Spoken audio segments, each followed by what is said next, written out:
Συνέλληνες, καλησπέρα σας και καλή χρονιά με υγεία και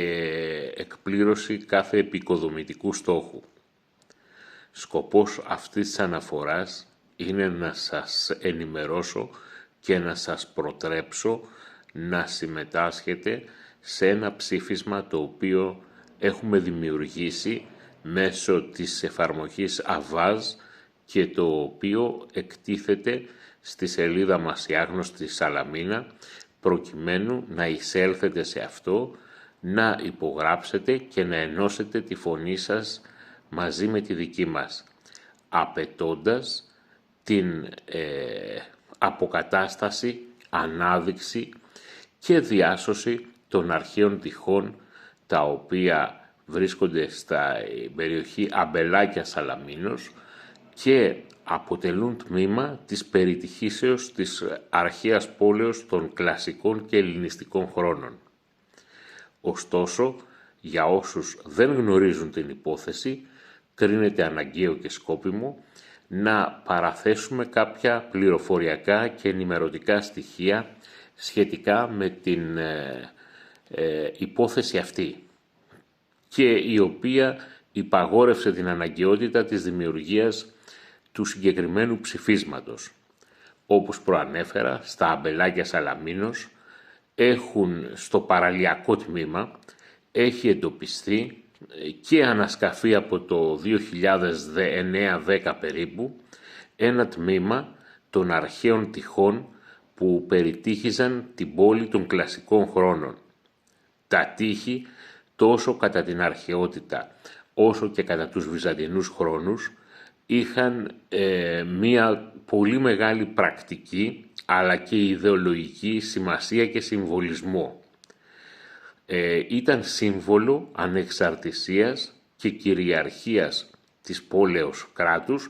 και κατ' επέκταση της πόλεως που ανήκε στην αυτοκρατορία κατά τα βυζαντινά έτη,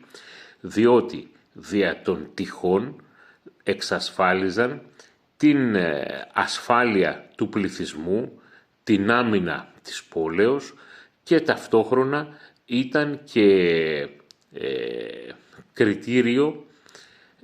ανεξαρτησίας και κυριαρχίας της πόλεως. Πόλη η οποία καταλαμβανόταν από τον εχθρό, απαιτούμενο ήταν η κατακρίμνηση των τυχών, όπως συνέβη στην περίπτωση της Αθήνας, η οποία ιτήθηκε κατά τους Πελοποννησιακούς πολέμους το 404 π.Χ. από τους Σπαρτιάτες και απέτηση των Σπαρτιατών ήταν η κατακρύπνηση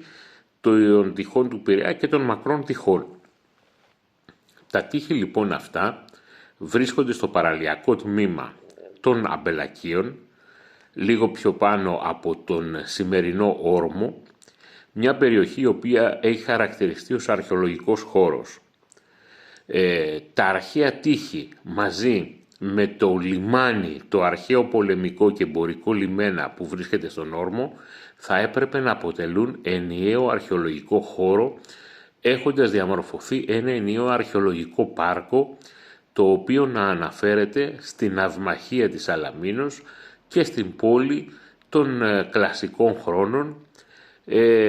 η οποία διαδραμάτισε ρόλο στην ναυμαχία φιλοξενώντας τον αθηναϊκό πληθυσμό. Τον πληθυσμό εκείνον, ο οποίος ακολουθώντας την παρότρινση του Θεμιστοκλή, η οποία βασιζόταν στην προφητεία του Μαντίου των Δελφών ότι ο πληθυσμό της πόλεως θα το σώσουν τα ξύλινα τείχη, ανεχώρησαν η πλειοψηφία για την Σαλαμίνα των κατοίκων της αρχαίας Αθήνας και κάποιο τμήμα εξ αυτών μετέβη στην Τριζίνα. Από τα τείχη αυτά λοιπόν της πόλεως των κλασικών χρόνων, ο αθηναϊκός πληθυσμός και τα πεζοφόρα τμήματα παρακολούθησαν την διεξαγωγή της ναυμαχίας και με αλλαλαγμούς εμψύχωναν τα πληρώματα των ελληνικών τριήρεων. Τα τείχη αυτά λοιπόν